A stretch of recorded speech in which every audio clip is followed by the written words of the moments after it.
morning to everyone. In the last lecture, I told you that from the next session, we will start our textbook. So, from today, we are going to start our very first unit and the first read. And the title of the first read book is The Journey of My Life from Earth to Everest. જે આજે આપણે ભણવાનું છે. તો તમારે સરસ મજાની જે ગ્રીન અને યલો કલરની ટેક્સ્ટ બુક છે એ ઉઘાડો, તમારા કર્કમળોમાં સ્થાપિત કરો અને પેજ નંબર 1 ઉપર આવી જાઓ. તેમાં unit 1 read 1 The Journey of My Life from Earth to Everest. Arunima Sinha વિશેનો આખો આ પાઠ છે. રીડ 1. હવે અરુણિમા સિન્હા ભારતની એક નામચીન વોલીબોલ પ્લેયર હતી અને એનો એક્સિડન્ટ થયો અને કઈ રીતે એનો એક પગ કપાઈ ગયો અને તે કૃત્રિમ પગ સાથે એવરેસ્ટ ચઢનારી, એવરેસ્ટ સર કરનારી પહેલી મહિલા બની દુનિયાભરમાં. તો એણે એનો એક્સિડન્ટ થયો ત્યારથી લઈને એવરેસ્ટ સર કરવા સુધીનો એનો સફર આપણને અહીંયા ટૂંકમાં આપેલું છે, એના ને એના શબ્દોમાં. તો મજા આવે એવી એક ઓટોબાયોગ્રાફિકલ સ્ટોરી છે જેમાંથી કંઈક શીખવા પણ મળે. તો ચાલો આપણે એને શરૂ કરીએ.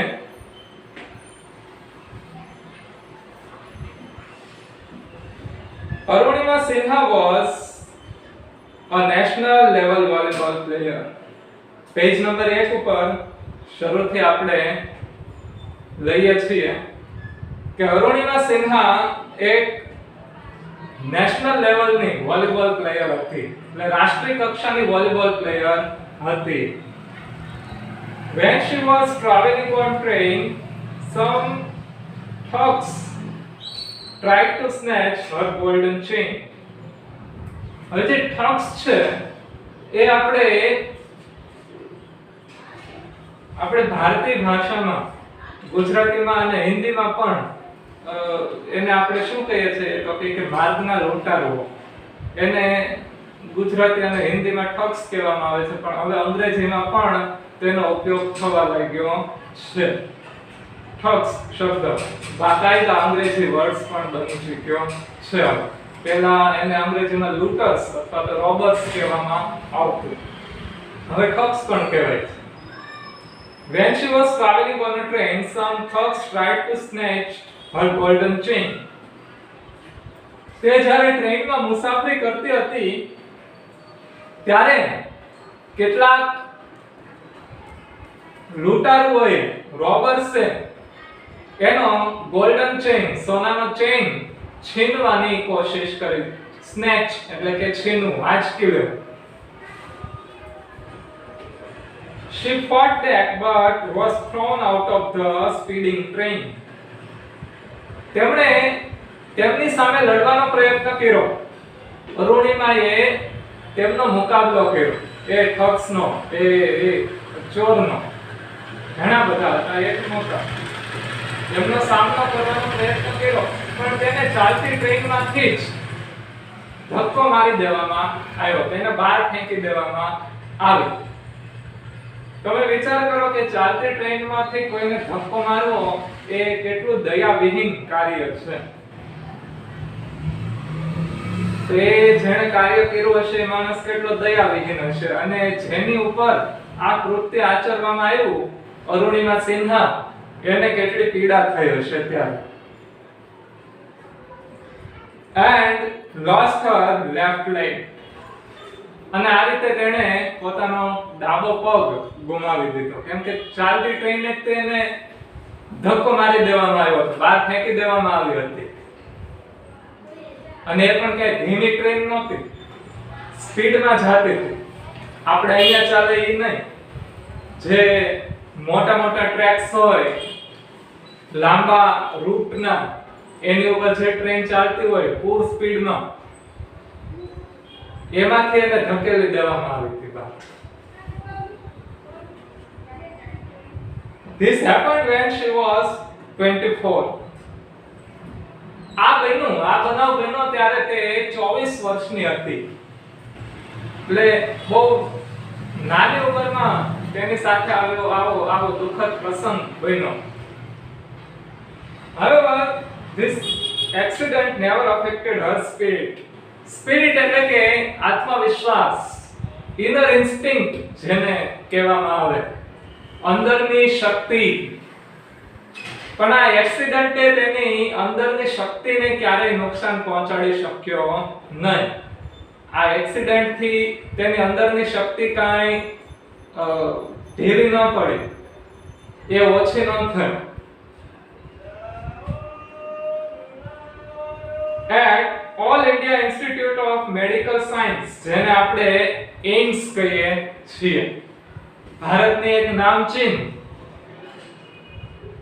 હોસ્પિટલ છે, મોટામાં મોટી હોસ્પિટલ છે, જ્યાં અત્યાધુનિક સારવાર આપવામાં આવે. અને ફિલ્મ સ્ટાર્સ ને કે મોટા મોટા નેતાઓને કાંઈ થયું હોય તો એ પછી સારવાર લેવા માટે એઇમ્સમાં ભરતી થતા હોય છે. તો all India institute of medical science AIIMS દિલ્હીમાં તેનો આર્ટિફિશિયલ લેબ ફિટ કરવામાં આવ્યો. At All India Institute of Medical Science Delhi, an artificial leg was fitted. Artificial એટલે કે કૃત્રિમ. તેને એઇમ્સ હોસ્પિટલ જે દિલ્હીમાં આવેલી છે ત્યાં એને આર્ટિફિશિયલ કૃત્રિમ પગ ફિટ કરવામાં આવ્યું. A year later, she was retrained as a mountaineer and became the first female with an artificial leg to scale Mount Everest.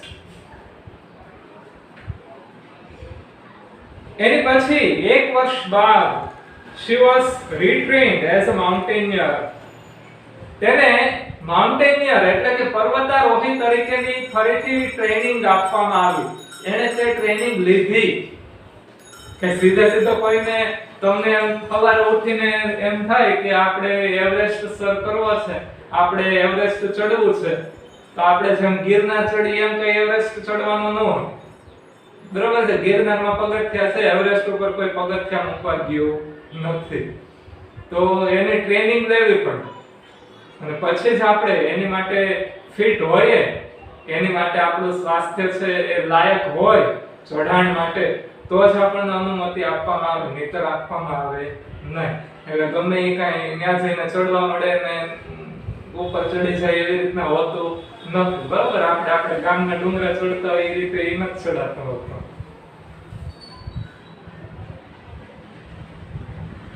તો એને માઉન્ટેનિયર પર્વતારોહી તરીકે ટ્રેન કરવામાં આવી. અને ટ્રેનિંગ લીધી and became the first female with an artificial leg to scale Mount Everest. અને mount Everest પર્વત sir કરનારી તે વિશ્વની પહેલી કૃત્રિમ પગ વાળી મહિલા બની. એટલે કે હેન્ડીકેપ્ડ મહિલા એવી પહેલી આપણે ભારતની અરુણિમા સિન્હા છે આખા વિશ્વની અંદર કે જેણે હેન્ડીકેપ્ડ હોવા છતાંય, એક પગ ગુમાવેલો હોવા છતાંય કૃત્રિમ પગેથી એ માઉન્ટ એવરેસ્ટ સર કર્યો. This is her unforgettable story of hope, courage and inspiration. આ તેની ન ભૂલાય એવી, unforgettable એટલે ન ભૂલાય એવી, આ તેની ન ભૂલાય એવી આશાવાળી, જે આપણને આપણી અંદર આશા જગાડે, આપણને હિંમત આપે, કરેજ હિંમત, અને ઇન્સ્પિરેશન પ્રેરણાદાયી વાર્તા છે. એના જ શબ્દમાં છે. It's an autobiographical note about her journey from crawling out of the train to scale the Mount Everest.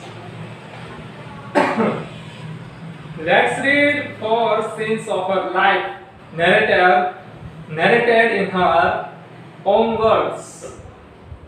તો ચાલો આપણે એની જિંદગીના ચાર જુદા જુદા સીન્સ કે જે એને પોતાના જ શબ્દોમાં વર્ણવેલા છે કે આપણે જોઈએ.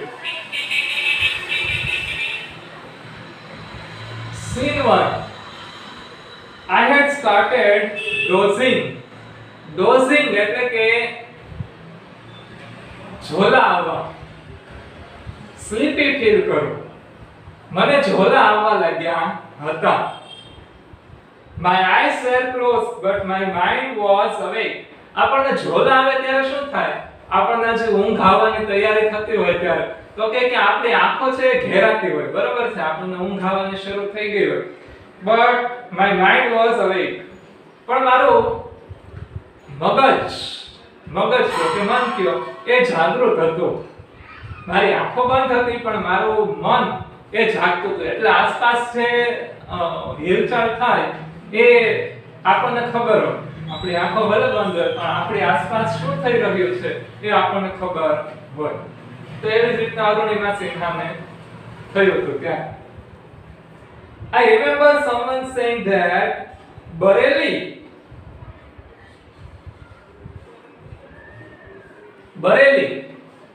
ઉત્તર પ્રદેશનું એક શહેર છે, જિલ્લો. આપણે જેમ ભાવનગર જિલ્લો, અમદાવાદ જિલ્લો હોય છે, સુરત ને બધું, તેવી રીતના ઉત્તર પ્રદેશનો એક જિલ્લો છે બરેલી. નામ કદાચ સાંભળ્યું હશે તમે.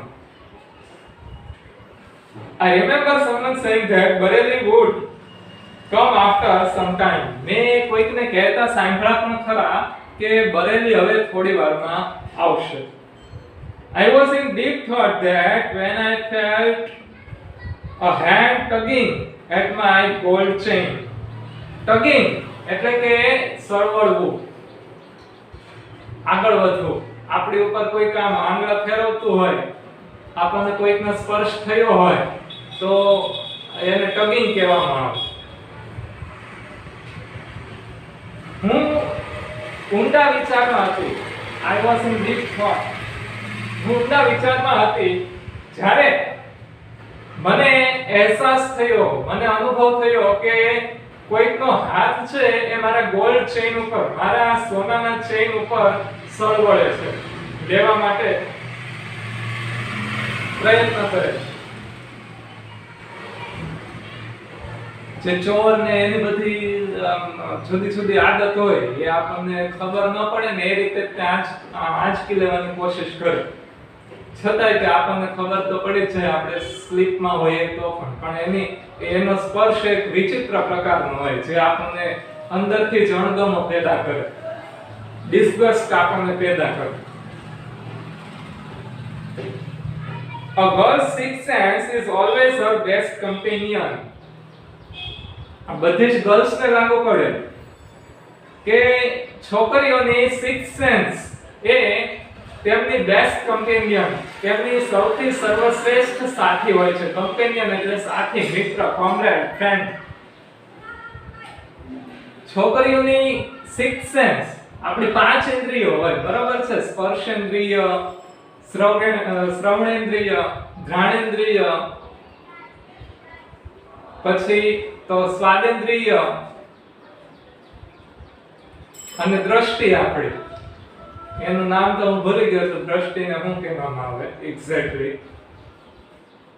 પણ આ પાંચ ઇન્દ્રિય જે છે આપણી, એનાથી આપણે આસપાસના વાતાવરણને મહેસૂસ, અનુભવ કરી શકીએ. પણ ગર્લ્સની પાસે છઠ્ઠી ઇન્દ્રિય હોય કે જેનાથી એને સામેવાળાના ઇન્ટેન્શન ન હોય, એના મનમાં શું ચાલે છે ને એ ખબર પડી જાય. તમે કયો નહીં તોય ગર્લ્સને ખબર જ હશે, પણ માણસ સામેવાળો શું વિચારે છે, શું કરવાનો પ્રયત્ન કરશે એ તરત એને ખબર પડી જતી હોય ગર્લ્સને. તો એની ગર્લ્સ માટે છઠ્ઠી ઇન્દ્રિય છે. તો એ ગર્લ્સની છઠ્ઠી ઇન્દ્રિય હંમેશા તેની સર્વશ્રેષ્ઠ સાથી પુરવાર થતી હોય છે. I instinctively opened my eyes and saw 4 or 5 young men around me. Instinctively, તરત જ એકાએક. ઘણા બધા દેશી ભાષામાં કહે ને વાજોવાજ ઈ. જો કે હું એવા શબ્દ બોલતો નથી, પણ આ તો થોડી સાંભળવા વાળાને મજા આવે, તમને થોડો રસ જળવાય રહે એ માટે. અને બાકી ગામઠી ભાષામાં તો એ શબ્દ બોલાય જ છે. જે ગામડામાં જાય તો એ શબ્દ સાંભળવા મળે. તો મેં તરત જ મારી આંખો ખોલી અને મારી આજુબાજુ અરાઉન્ડ મી એટલે કે ચારે તરફ 4 થી 5 યુવાન માણસોને જોયા. Their drunken looks and behavior gave me an inkling of their intention. Inkling એટલે કે hint મળ્યું. તેમનું જે ડ્રંકન સ્ટેટ હતું એ 4 થી 5 હતા, એ બધા પીધેલા હતા. તો તેમના પીધેલા ચહેરા અને તેમનું બિહેવિયર એ મને તેમના ઈરાદાનું ઇન્ટેન્શન એટલે કે ઈરાદો, તેમના ઈરાદાની હિન્ટ આપતું હતું, તેના ઈરાદાના પુરાવા આપતું હતું કે what they are trying to do and what is their intention. I stood up in a flash તરત જ એકાએક એક જ ઝાટકામાં. I stood up in a flash to tell them that I had no intention of parting with my chain. હું એક જ ઝાટકે ઊભી થઈ તેમને કહેવા માટે, તેમને જણાવી દેવા માટે કે હું મારો ચેન આપવાના કોઈ ઈરાદામાં નથી, એટલે કે હું મારો ચેન આપીશ નહીં. whether they force or do anything, તે ફોર્સ કરે કે કંઈ પણ કરે, હું મારો ચેન આપીશ નહીં. So they came together at me. એટલા માટે તે બધા એક સાથે મારી તરફ આવ્યા. પિક્ચરમાં શું થાય તો કે પિક્ચરમાં બધા એક એક કરીને આવે, આપણને એમ થાય જો તો ખરો ઓલો કેટલાને મારે છે, પણ વાસ્તવિક જીવનમાં એવું થતું નથી. એક તો છોકરી હતી અને સામે 4 થી 5 પુરુષો હતા અને બધા તેની સામે એક જ સાથે આવતા હતા.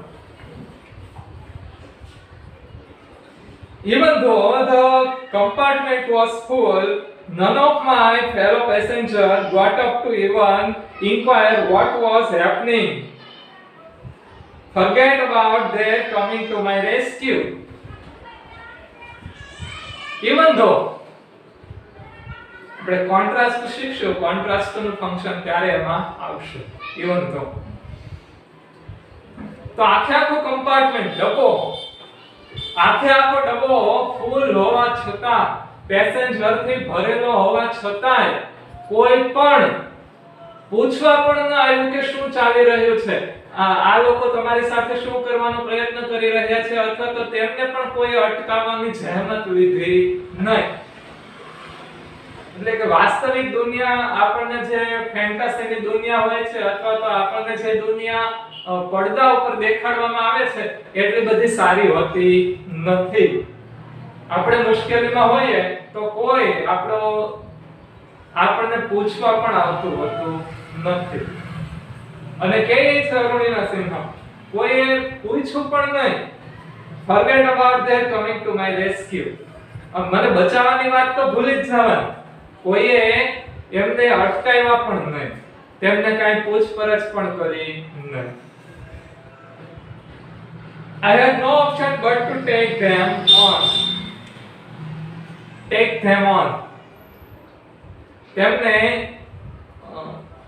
તેમની સાથે મારો સંઘર્ષ શરૂ રાખવાનો. take them on, પરિસ્થિતિને આગળ ચાલવા દે. મારી પાસે પરિસ્થિતિને આગળ ચલાવવા સિવાય કોઈ ઓપ્શન હતો નહીં. એટલે કે મારે ખુદ જ મારી મદદ કરવાની હતી. કોઈ અમસ્તું આગળ આવવાનું હતું નહીં મદદ માટે, ડબ્બો ભરેલો હોવા છતાં. So I caught a youth who was trying to seize me up by his collar and pushed him back. Youth એટલે યુવાન. So I caught a youth.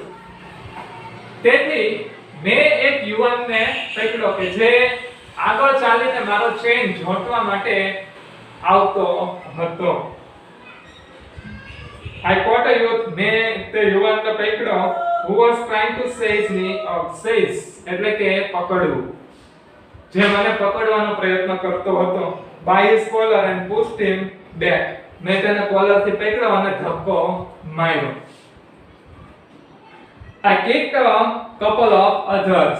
અને બીજા બેને મેં લાત મારી. She tried to face the situation with her full brevity, with her extreme brevity. But she was alone and there were 4 or 5. She could not survive. An exceptional battle had begun inside the train on the move. Exceptional એટલે કે ભાગ્યે જ બનતી ઘટના. Exceptional એટલે અપવાદરૂપ થાય, પણ ભાગ્યે જ જોવા મળતી ટ્રેનમાં આવી લડાઈ ભાગ્યે જ જોવા મળતી હોય છે. એવી લડાઈ શરૂ થઈ ગઈ. ચાલતી ટ્રેન ત્યારે આ બધું જે થાતું હતું ત્યારે ટ્રેન છે ચાલતી હતી. The wolves made other attempt to snatch my chain. Wolves વરુઓ. અને આવા માણસો એ વરુઓ જ કહેવાય. એને કઈ આપણે માણસ કહી શકીએ નહીં. એ માણસના વેશમાં વરુઓ જ હોય. The wolves made another attempt to snatch my chain.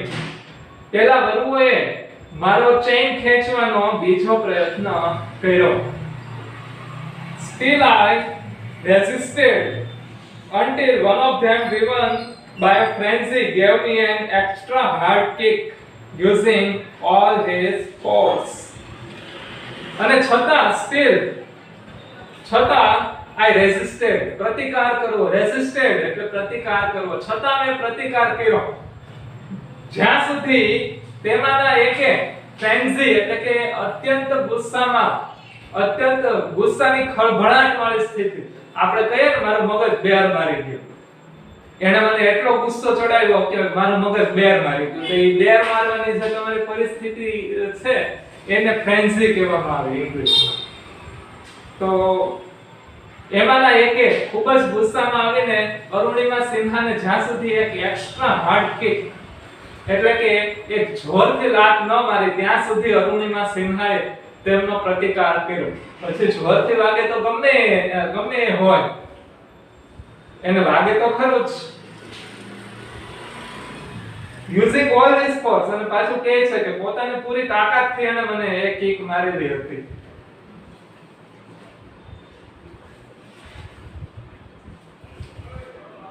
Off balance, I could not recover in time. મારું બેલેન્સ છે એ લથડી પડ્યું, ઓફ બેલેન્સ થઈ ગયું. એટલે હું લથડી પડી કારણ કે વાગ્યું તો જોરથી. અને પછી શું થયું? I could not recover in a time. અને હું ઝડપથી રિકવર થઈ શકી નહીં. મને હું ઝડપથી એમાંથી સાજી થઈ શકી નહીં. કોઈ આપણને જોરથી એક મારી દીધું હોય તો પછી આપણે ઘડીક તો એકદમ બે બાકડા થઈ જાય કે આપણી સાથે શું થયું, આપણે તરત જ પાછો રિએક્ટ કરી શકીએ નહીં. તો એવી જ પરિસ્થિતિ અરુણિમાની થઈ. તો એટલે સુધી આપણે આજે રાખીએ છીએ. હોમવર્કમાં તો હજી પાઠ શરૂ કર્યો છે એટલે કાંઈ દેવાનું તો થતું નથી.